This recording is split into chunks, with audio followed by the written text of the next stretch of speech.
नमस्कार दोस्तों, मैं विनीता संस्कृति आईएएस के यूट्यूब चैनल पर आप सभी का स्वागत करती हूं। आज की इस वीडियो में हम बात करने वाले हैं प्याज पर विकिरण प्रसंस्करण की।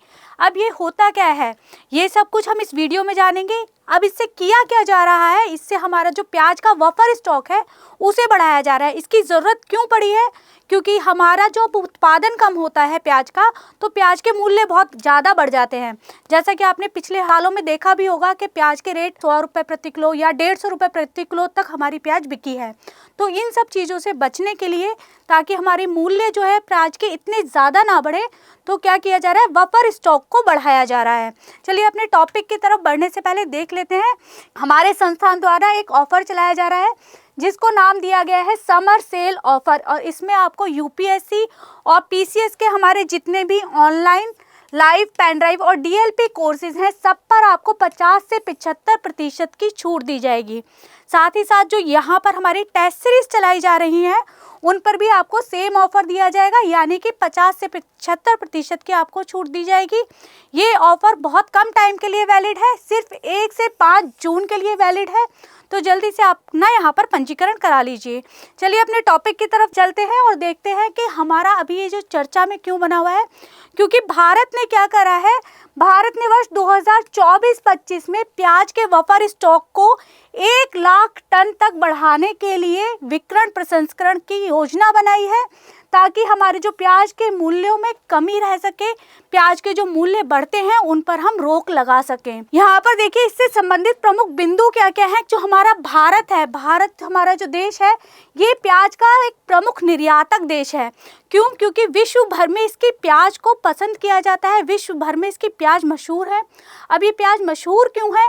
क्योंकि इसका जो स्वाद होता है हमारे यहाँ की प्याज का, वो तीखा होता है, और इसी तीखे स्वाद की वजह से वो पूरे विश्व में मशहूर है। और उस प्याज का आयात करना दूसरे देश यहाँ से पसंद करते हैं, भारत से निर्यात होता है प्याज का।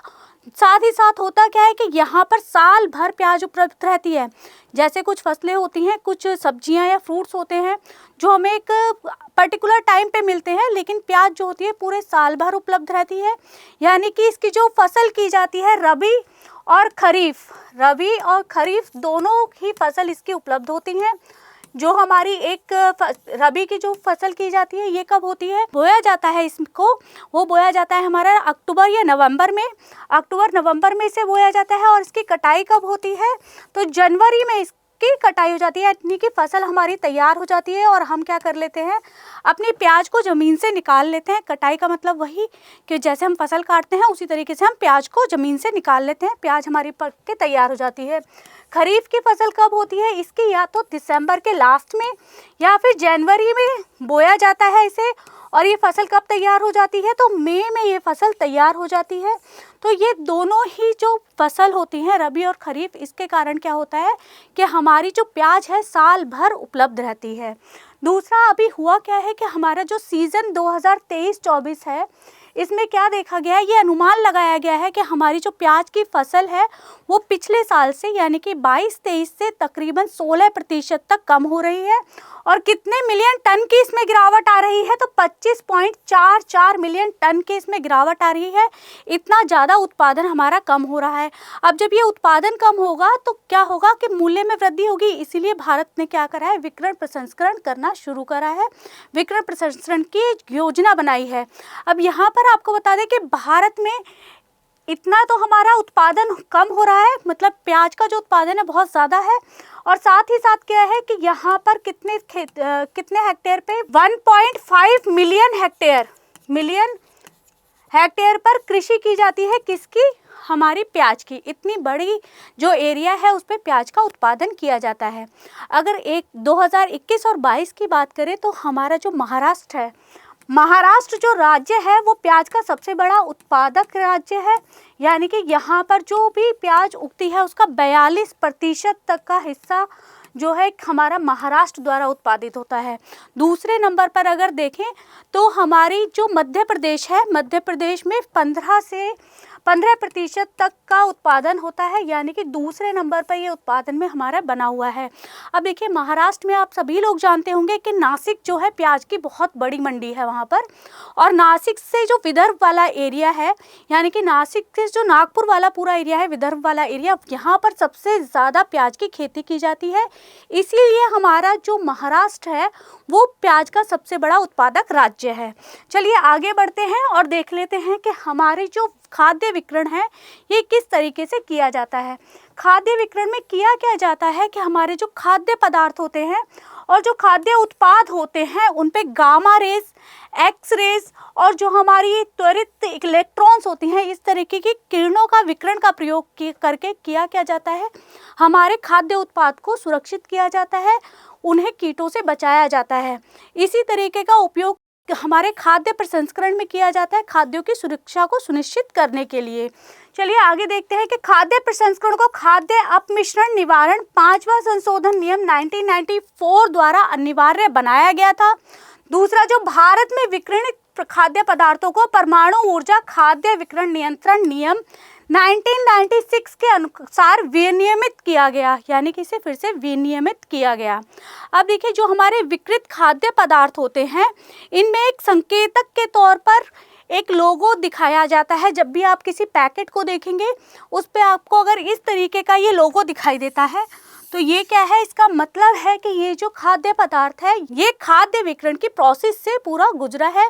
और ये लोगो किसके द्वारा लगाया जाता है, इसके लिए हमारा कोडेक्स एंटीमेंटेरियम आयोग है जो हमारे लोगों को अनुमोदित करता है, लोगों के बारे में बताता है, और इससे पता चलता है कि ये जो खाना है ये क्या है, खाद्य प्रसंस्करण की विधि द्वारा बनाया गया है, विधि द्वारा प्रसंस्कृत है। चलिए आगे देखते हैं। आगे आपको बता देते हैं कि हमारा जो आवश्यकता है इसकी, हमें इसकी आवश्यकता क्यों पड़ी, खाद्य विकिरण की हमें आवश्यकता क्यों पड़ी, क्योंकि खाद्यान्न की बर्बादी को रोकना था हमें, इसलिए इसकी आवश्यकता पड़ी। देखो मौसम में जब हम भंडारण करते हैं, जब हम प्याज का भंडारण करते हैं तो मौसम के कारण क्या होता है, कभी कभी हमारी जो प्याज होती है, ये किसी भी चीज़, सिर्फ प्याज ही नहीं, अगर हम किसी भी चीज़ का भंडारण कर रहे हैं तो किसी मौसमी घटना के कारण, मौसम के प्रतिकूल होने के कारण क्या होता है, वो जो सामान होता है वो खराब होने लगता है, खाद्य पदार्थ जो होते हैं वो खराब होने लगते हैं। अब या फिर कभी लंबा परिवहन का रास्ता हो, जो मतलब परिवहन में समय बहुत ज़्यादा लग रहा हो, उसकी वजह से भी ये खराब हो जाते हैं। तो होगा क्या कि हम यहाँ पर उसे खाद्य विकिरण से अगर करेंगे तो इसकी जो सेल्फ लाइफ होती है वो भी बढ़ जाती है। अब देखिए दूसरा है जलवायु की मार से बचाना। कब होता क्या है, मान लीजिए भारत में आपने देखा ही होगा गर्म और अगर आर्द्र जलवायु होती है जो कि अधिकतर भारत में रहती है, उसके कारण क्या होता है, फसल को नुकसान पहुंचाने वाले जो कीट होते हैं, कीटाणु होते हैं, जो सूक्ष्म जीव होते हैं, वो बहुत तेजी से उनकी प्रजनन दर बढ़ जाती है। किसकी वजह से, उनको एक अनुकूल जलवायु मिल जाती है जो कि गर्म भी है, उनके प्रजनन के लिए अनुकूल है, यानी कि गर्म भी है और साथ ही साथ वो आर्द्र भी है। तो इससे होता क्या है कि हमारी जो फसल है, हमारे जो पदार्थ हैं, खाद्य पदार्थ, उनको नुकसान होने लगता है। तो उससे बचाने के लिए भी हमें क्या, खाद्य विकिरण की जरूरत होती है। तीसरा हमारा सेल्फ लाइफ को बढ़ाना और कीटों से सुरक्षित रखना, यानी कि हम फसल उत्पादन के उपरांत क्या होता है, जो हमारे खाद्य पदार्थ होते हैं उनमें 40 से 50% की हानि हो जाती है। किसके कारण, या तो उसमें कहीं पे कीटाणु लग जाते हैं, यानी कि कीटाणु का संक्रमण हो जाता है, या वो सूक्ष्म जीवों से संदूषित हो जाते हैं, या कभी कभी क्या होता है, आपने प्याज देखा होगा, आपके घर में भी प्याज अगर रखा रहे, कभी कभी ऐसी जलवायु होती है कि वो प्याज बहुत जल्दी अंकुरित होने लगती है। आप बाजार से लेके आए 2 दिन बाद ही देखेंगे कि उनमें अंकुरण निकलने लगता है।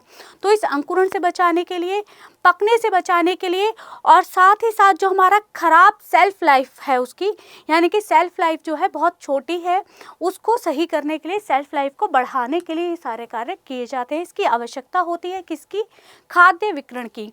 चलिए आगे देख लेते हैं कि इससे क्या क्या लाभ होते हैं। पहला मैंने आपको बताया ही कि क्या होता है, कि देरी से पकने के लिए, यानी कि जो पकने से खराब हो जाते हैं, कोई भी चीज़ हो अगर पक जाएगी तो वो बहुत जल्दी ख़राब हो जाएगी, आप उसे काफ़ी टाइम तक स्टोर करके नहीं रख सकते। तो क्या होगा, ये पकने में उसका विलंब करेगा, जिसके कारण वो सूक्ष्म जीवों को नष्ट करने में अपनी सेल्फ लाइफ को बढ़ा सकेगा।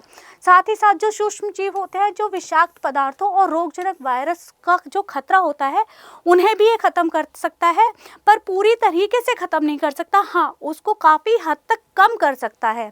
तीसरा, अन्य विधियों की तुलना में जो पोषक मूल्य हैं उन पे सबसे कम प्रभाव पड़ता है। अब देखिए जो हमारा ये विकिरण की प्रोसेस होती है, आप सभी जानते हैं कि अगर हम विकिरण की प्रोसेस करते हैं तो उससे कहीं ना कहीं कुछ ना कुछ नुकसान होता है, लेकिन यहाँ पर जो विकिरण की प्रोसेस हो रही है ये न्यूनतम रासायनिक परिवर्तन के कारण होती है।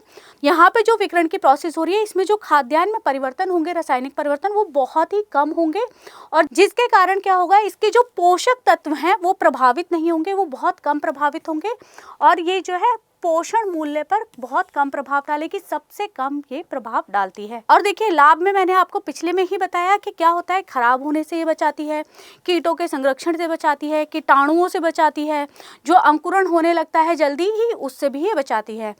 आगे देखते हैं कि भारत में प्याज, यानी कि भारत में प्याज का उत्पादन कितना है। भारत में प्याज से रिलेटेड सारी चीज़ें यहाँ पर देख लेंगे। देखिए भारत में जो है प्याज के उत्पादन में भारत विश्व में दूसरा सबसे बड़ा उत्पादक देश है, यानी कि दूसरा है तो पहला भी कोई होगा।